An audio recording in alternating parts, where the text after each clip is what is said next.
Commander Ethan Hayes sat in the grand hall of the Xyrilian diplomatic vessel, his back straight, his expression calm. The air shimmered with golden lights, flowing like liquid stars along the curved walls. Xyrilian technology always had a way of looking more like art than science, but today Ethan had no time to admire it. Across from him, seated on a throne-like chair, was Queen Xevara, ruler of the Xyrilian Empire. She was tall, her violet skin glowing softly under the chamber's light. Her golden eyes studied Ethan with an expression he couldn't quite read. Around them, the council members of both human and Xyrilian delegations sat in silence. Ethan had been here many times before, negotiating peace, discussing trade, and settling territorial disputes. But nothing had prepared him for what was about to happen. The Queen's lips curved into a soft smile. Then she spoke words that froze Ethan's thoughts. "I am expecting your child, human." The entire hall fell silent. For a moment, Ethan wondered if he had misheard. His mind raced.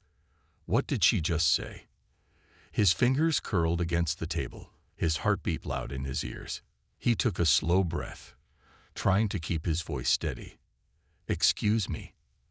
The Queen tilted her head slightly, as if confused by his reaction. "I carry your offspring. Your DNA is now a part of the royal bloodline." A murmur spread through the hall. The human delegation exchanged stunned glances, while the Xyrilian officials watched Ethan closely, waiting for his response. Ethan forced himself to stay calm, though his thoughts were anything but. How was this even possible? He had never been intimate with the Queen. They had only met for diplomatic matters.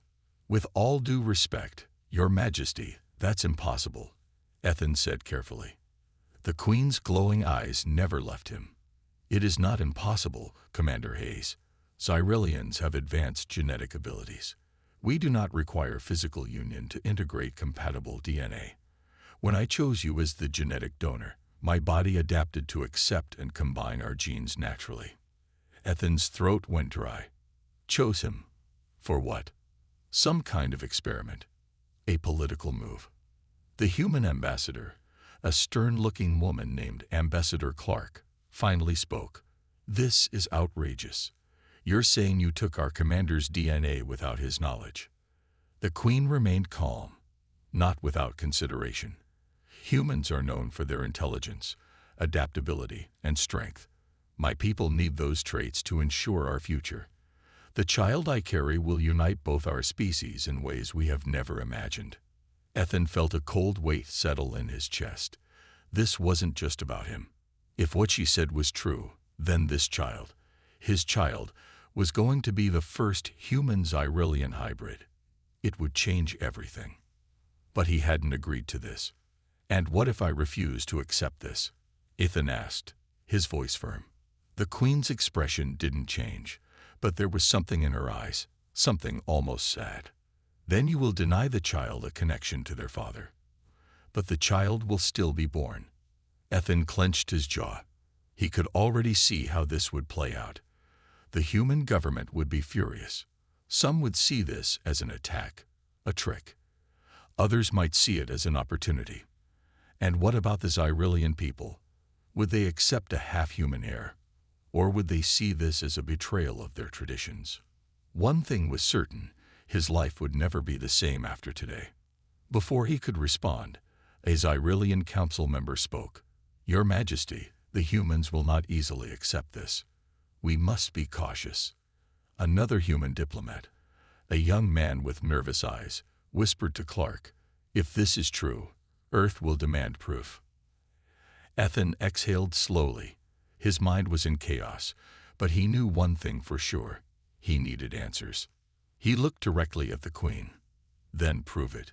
Her golden eyes gleamed. "Very well, Commander Hayes. You will see for yourself." And with that, Ethan realized he had just stepped into something far bigger than himself. Ethan Hayes walked through the dimly lit corridor of the Xyrilian royal chambers, his mind heavy with questions. The Queen's words echoed in his head. "I am expecting your child, human." It still felt impossible. He had never even touched her, yet she claimed to be carrying his offspring. Was it some advanced alien technology, a political scheme, or something else entirely? The Queen's personal guards, tall figures in shimmering black armor, escorted him deeper into the palace. Ethan could feel their glowing yellow eyes watching him. They didn't speak, didn't show emotion. The silence made him uneasy. Finally, the doors ahead slid open, revealing a large glowing chamber. Strange symbols danced across the walls, and a soft hum filled the air, like the heartbeat of something alive. At the center of the room was a floating sphere of energy, pulsing with blue and gold light. Queen HFY stood beside it, her violet skin illuminated by the glow. She looked calm, almost serene. "Come closer, Commander Hayes," she said. Ethan hesitated but stepped forward. His military training told him to stay alert. He didn't trust this situation. Not yet. The Queen gestured toward the floating sphere. "This is the Xyrillian Genesis core. It holds the energy of life itself. It is through this that I have confirmed the child's existence." Ethan narrowed his eyes. "And you expect me to believe that?" Without answering, the Queen raised her hand. The core pulsed brighter, and suddenly, an image appeared inside it. A glowing, translucent shape, small but unmistakable. Ethan's breath caught. It was a child. Not fully formed, but clearly developing. The tiny figure floated in the light, its shape neither entirely human nor completely Xyrillian. It was something new, something in between. Ethan felt his chest tighten. This wasn't a trick. This was real. The Queen watched his reaction closely. "Your DNA and mine have merged perfectly. The child will be strong, intelligent, and capable of bridging our two worlds." Ethan tore his eyes away from the image. "Why me?" She tilted her head slightly. "Because you represent what is best in humanity. Courage, intelligence, honor. We need those traits for the future of our species." Ethan exhaled sharply. He was a soldier, a diplomat, not some chosen genetic savior. "You had no right to do this without my consent." His voice was firm, his frustration growing.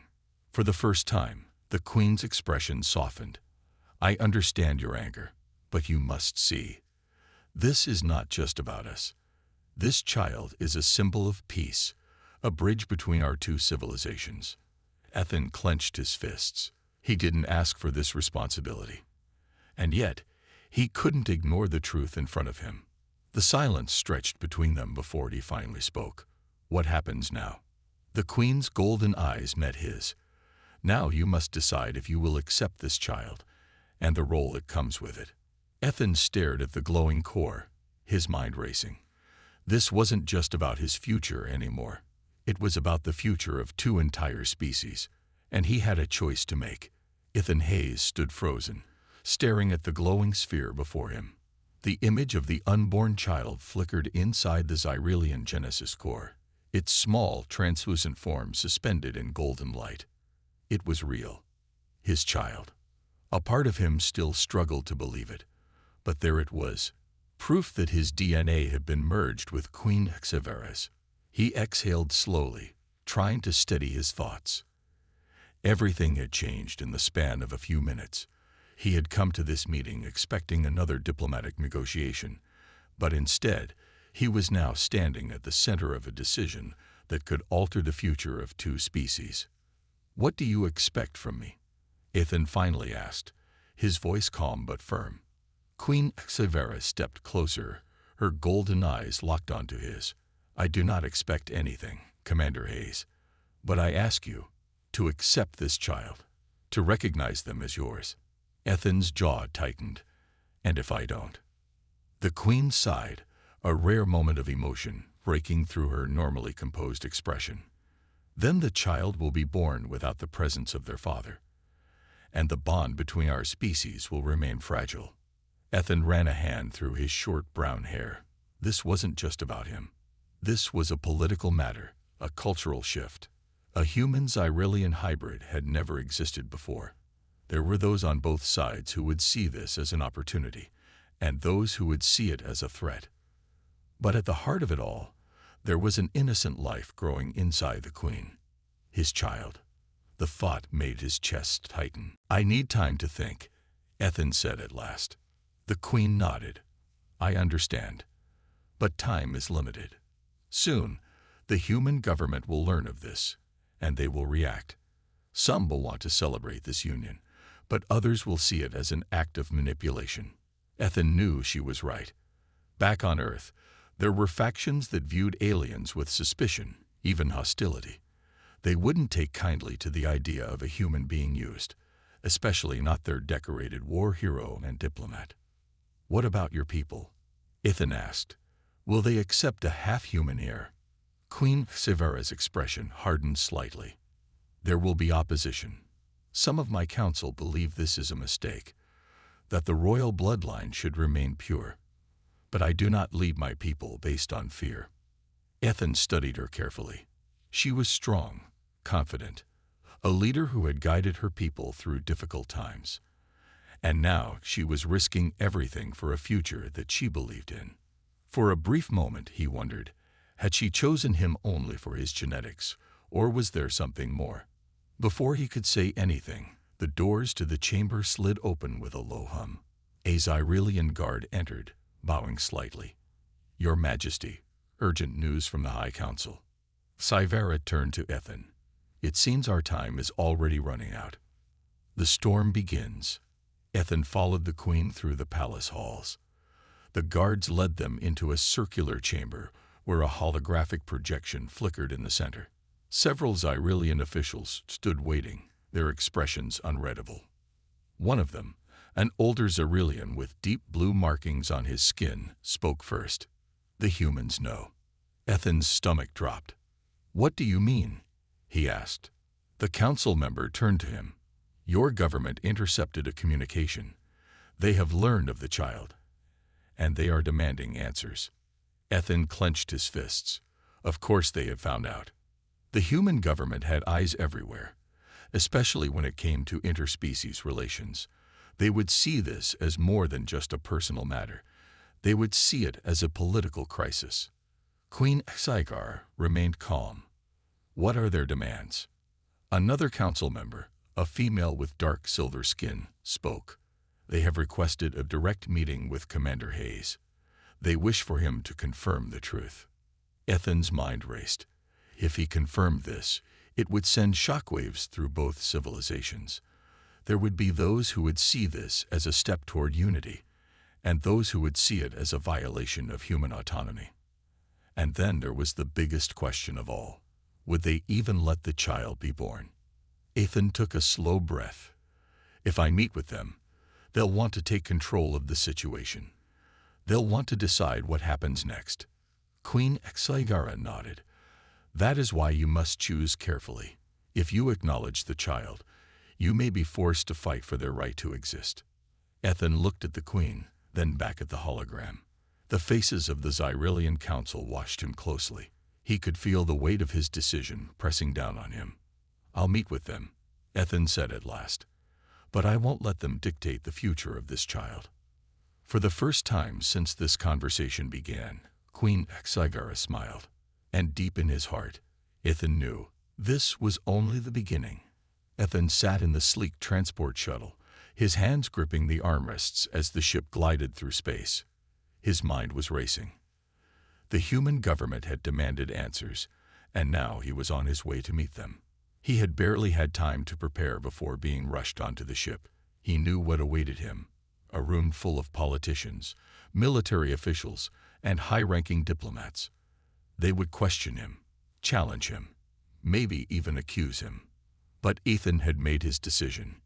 He would not deny the truth. He would not let them control the fate of his child. The shuttle landed smoothly on the docking bay of the United Earth Alliance flagship. As the doors slid open, a group of uniformed officers stood waiting. Leading them was Admiral Grant, one of the most powerful figures in the military. "Commander Hayes," the admiral said, his sharp blue eyes studying Ethan. "Follow me." The Council of Earth. Ethan stepped into a massive chamber where a long table was set in the middle. Seated around it were some of the most influential leaders in human space: government officials, military strategists, and scientific advisors, all of them staring at him.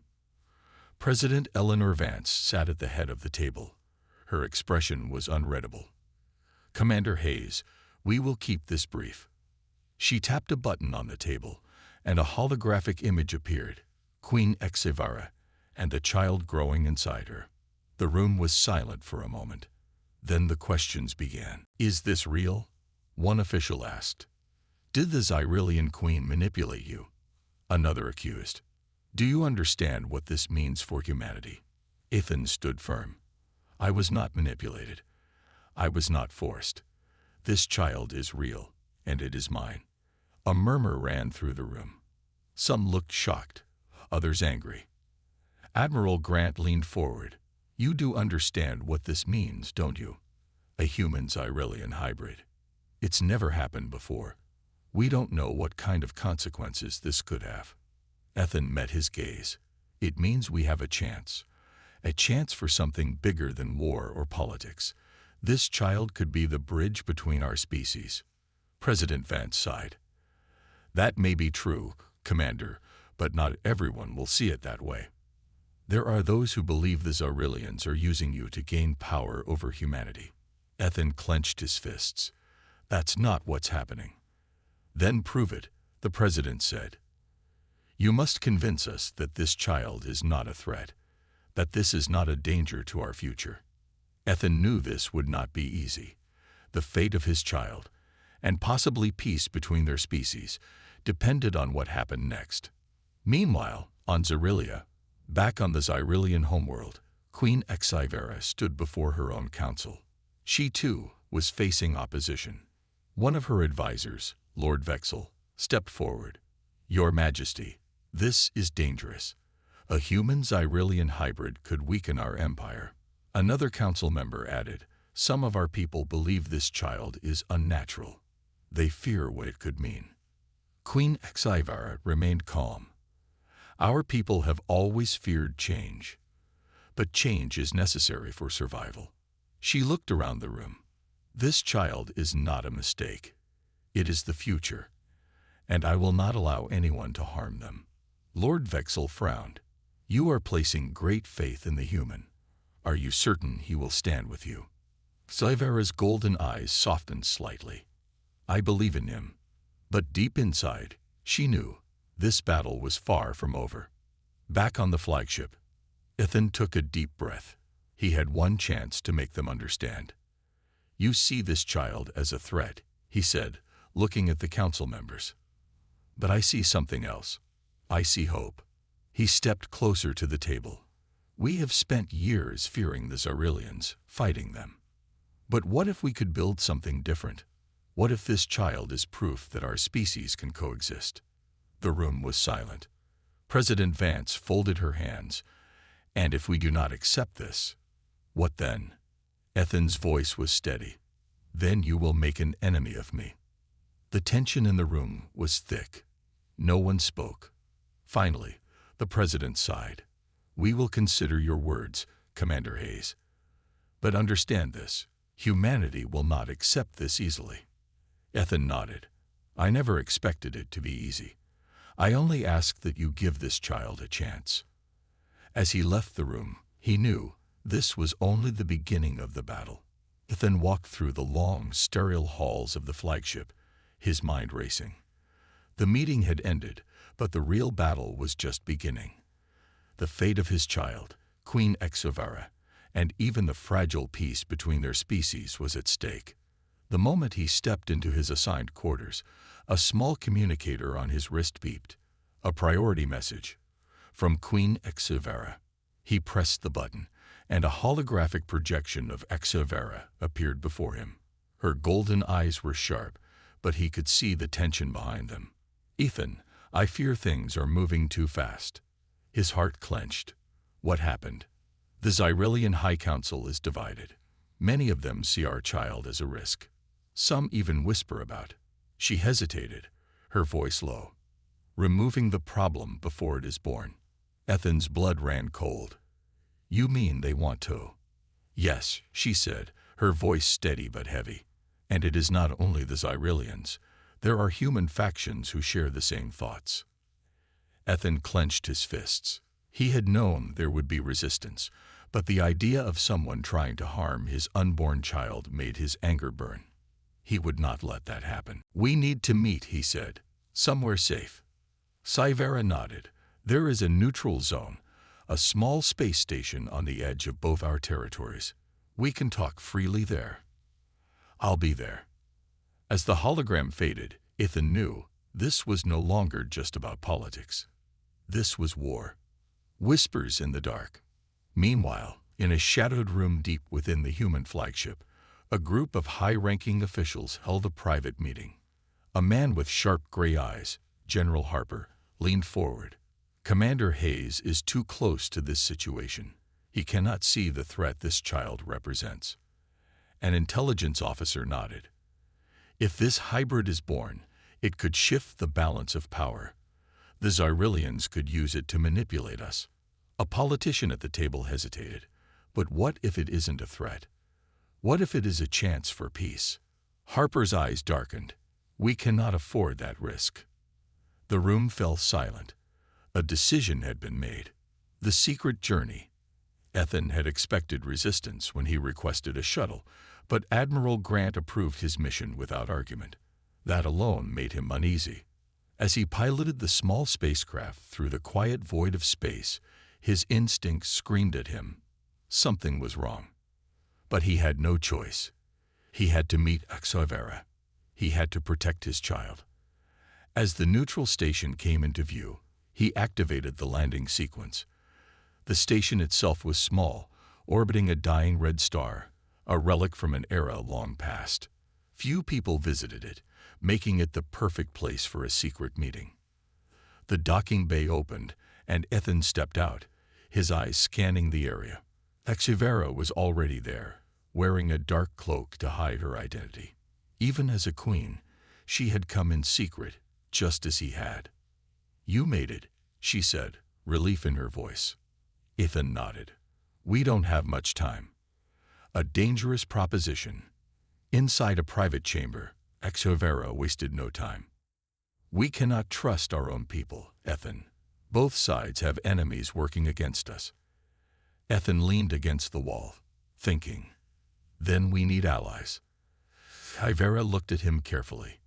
I have a plan, but it will require great risk. She pulled up a holographic map. There is a hidden colony deep in unclaimed space, a place where neither humans nor Xyrillians hold power. I have trusted people there. If we reach it, we can ensure the safety of our child. Ethan stared at the map. Leaving human space, defecting, it would change everything. But he already knew his answer. I'll do whatever it takes. Before she could respond, a loud explosion rocked the station. The walls trembled, lights flickered, and alarms blared. Scifi's eyes widened. They found us. Ethan grabbed her wrist. We need to move. Now. As they ran through the corridors, gunfire echoed behind them. Soldiers, both human and Xyrillian, had arrived. Their enemies were no longer hiding in the shadows. The war had begun.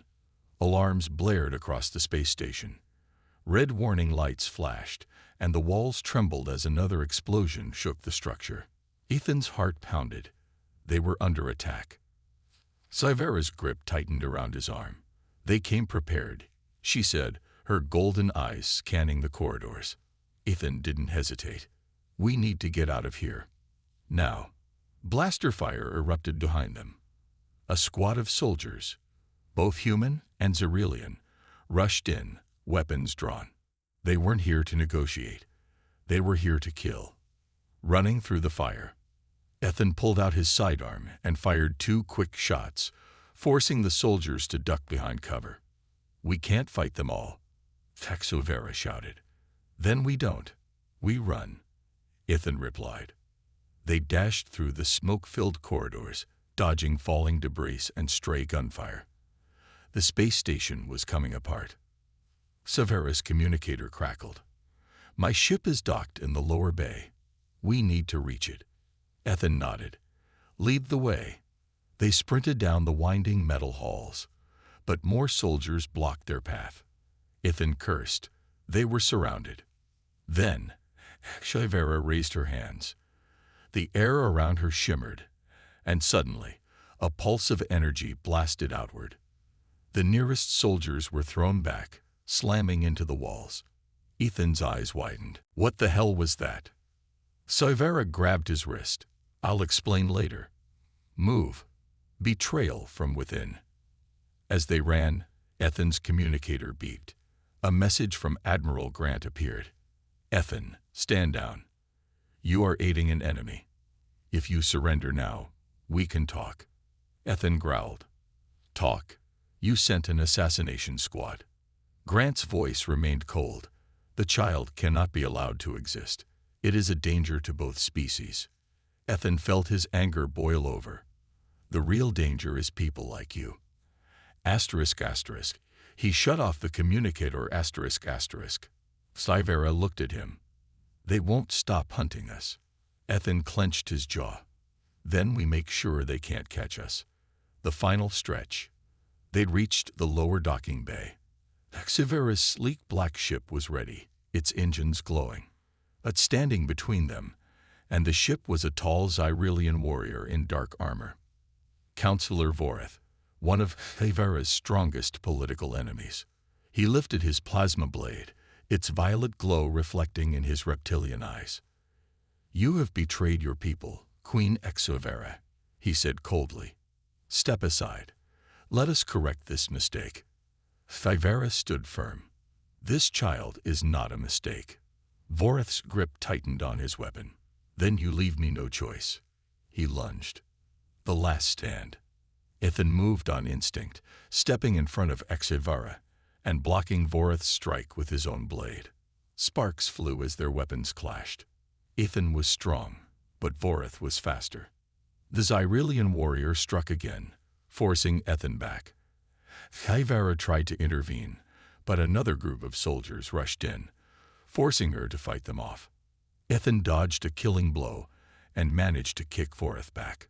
But the enemy wasn't giving up.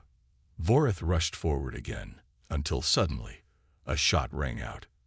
Sci-Fi stood behind him, holding a blaster. A single smoking hole burned in Voreth's chest. He gasped, looking at her in disbelief. Then he collapsed. Sci-Fi didn't hesitate. She turned to Ethan. Get to the ship. Now. Breaking free. They ran up the ramp as blaster fire erupted behind them.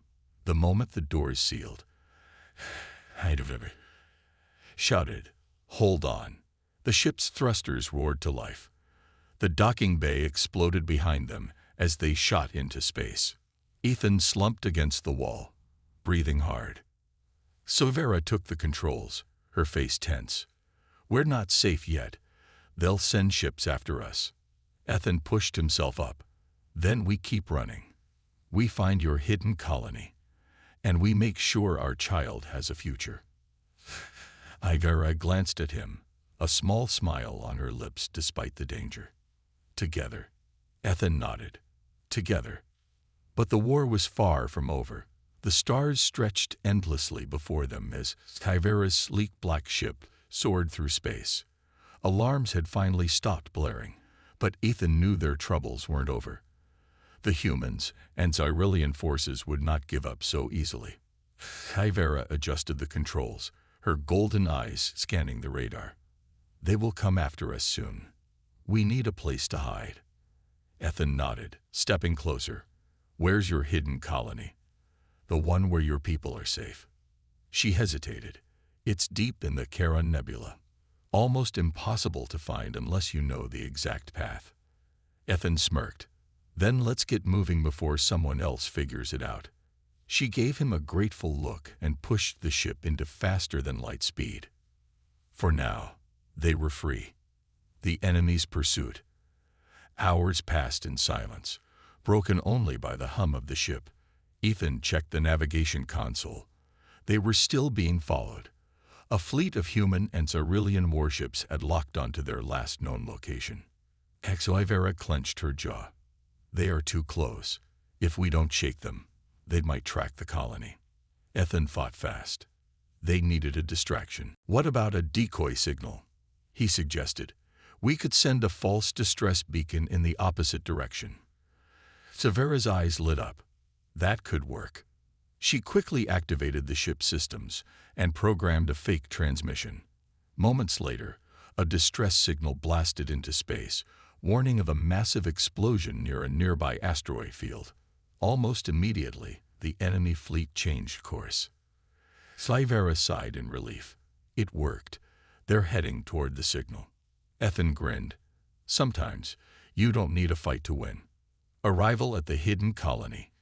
With the enemy fleet distracted, they finally entered the Charon Nebula. Bright colors swirled around them. Purple, blue, and gold, like a living storm of light. Ethan had never seen anything like it. Sci-Fi guided the ship carefully through the nebula's dangerous energy currents. Then, as they emerged on the other side, a breathtaking sight unfolded before them. A planet. It was lush, green, and filled with towering structures carved from the mountains themselves. Ethan's eyes widened. So this is where your people have been hiding. Sci-Fi nodded. The last free Xyrillians. They will welcome us. A new beginning. The ship landed on a high platform, surrounded by alien warriors and scientists. As the ramp lowered, Sci-Fi stepped forward, standing tall. The Xyrillian council members approached, their faces tense. You return with a human, one of them asked. Sci-Fi held Ethan's hand firmly. This man saved me, and he will protect our future. Murmurs spread through the crowd. Then, an elderly Xyrillian stepped forward, and the child. Sci-Fi placed a hand on her stomach. Her voice was steady. Our child will be the first of a new future, a future where humans and Xyrillians do not need to fight. Silence filled the air. Then, slowly, the council members bowed their heads. Then we must prepare. The war will come to us soon. Ethan looked at Sci-Fi and squeezed her hand. They had escaped, but the fight wasn't over. Now they had something even greater to protect. A family, a future, a hope. And Ethan would be ready. Together, they would face whatever came next.